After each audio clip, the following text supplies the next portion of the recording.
Hi, thanks for joining All Things Amy today. Today is the day we make some sourdough cinnamon rolls. We don't have a choice, we just have to do it. Start with a half a cup to a cup of sourdough starter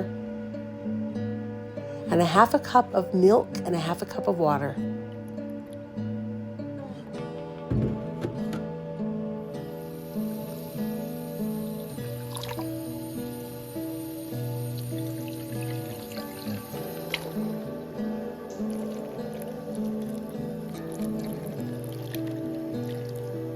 You can take your wooden spoon and break up that sourdough starter just a little bit. You don't have to do a ton.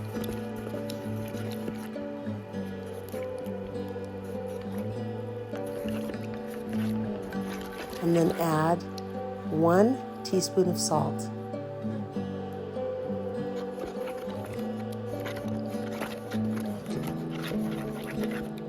And 1 large egg.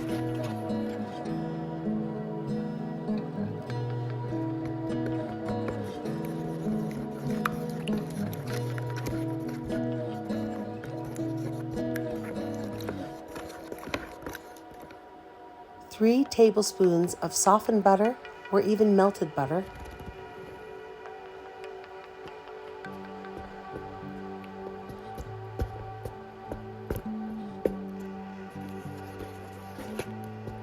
And 1/4 cup of sugar.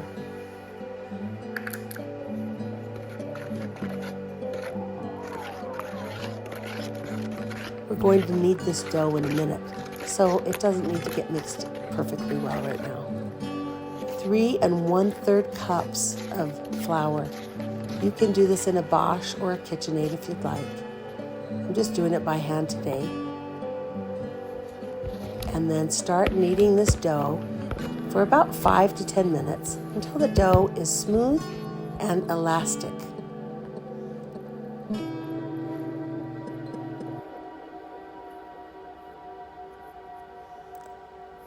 Spray the top and the bottom of the dough with some cooking spray and cover with some plastic wrap. And then we're going to let it do its first rise.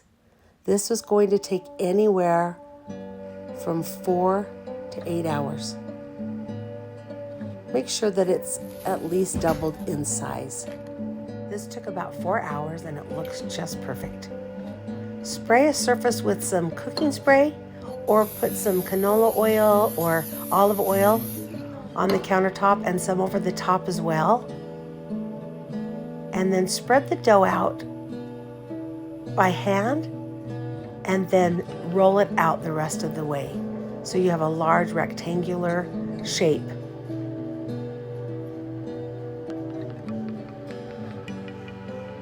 Then take 1 cube of melted butter, 1 cup of sugar, and 2 tablespoons of cinnamon, and stir that up.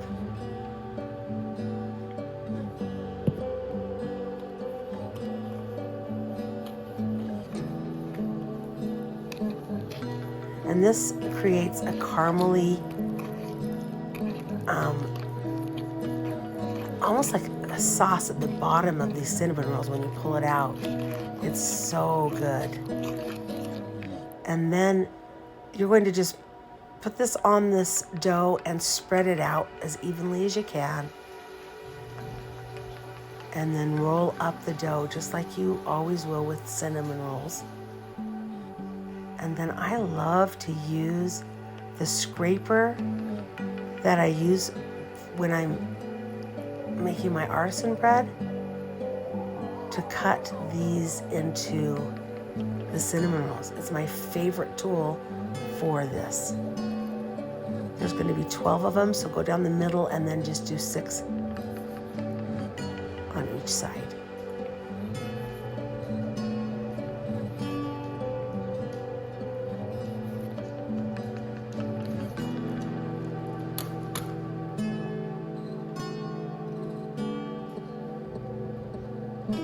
Then take a 9 by 11 pan and cover with parchment paper just so the cleanup is nice. And layer these 3 across, 4 down. All 12 of them will fit just perfectly. And then get that last bit of goodness that's oozed out of those babies and put it on the top of the ones that look a little more sparse. And cover with plastic wrap. This is also going to take a while to raise. This is the difference between the commercial dry yeast and the sourdough yeast, the wild yeast sourdough starter. It took about 3 more hours to raise to get ready to cook. They won't double in size, but they will get bigger, and you'll kind of see that puffiness that they'll get. Put it in the oven at 350 for 27 minutes. While it's cooking, I make my frosting or my glaze. A 1/4 cup of heavy whipping cream, 3 cups of powdered sugar, a teaspoon of vanilla. You can also add a tablespoon of butter if you want it to be a little richer. If you want it to be less rich, you can do milk, whole milk or 2% milk instead of heavy whipping cream. And there you have that perfect texture for the glaze. Okay, pull those out, let them cool. You can just leave them right where they're at and let them cool for about 10 to 15 minutes before you put the glaze on them. They're just a light golden brown. And then pour the glaze over while they're still a little warm. Take the back of a spoon and spread that out so you've got that glaze on there nice and evenly.